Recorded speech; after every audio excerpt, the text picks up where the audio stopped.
The seeming restrictions and deficiencies you experience are quite literally tailored experiences you implanted in your reality to shapeshift you into higher octaves of creative majesty. Your higher eternal soul has an infinite vision for you that makes this present level of consciousness seem like a cramped womb space.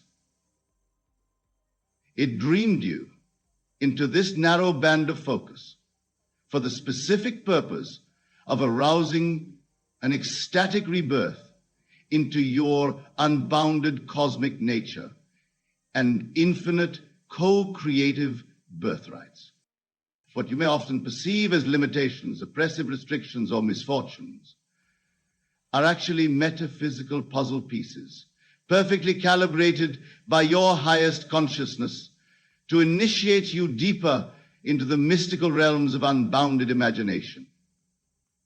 Each seeming setback empowers and impels your heroic metamorphosis into a liberated co-creator with the supreme source itself.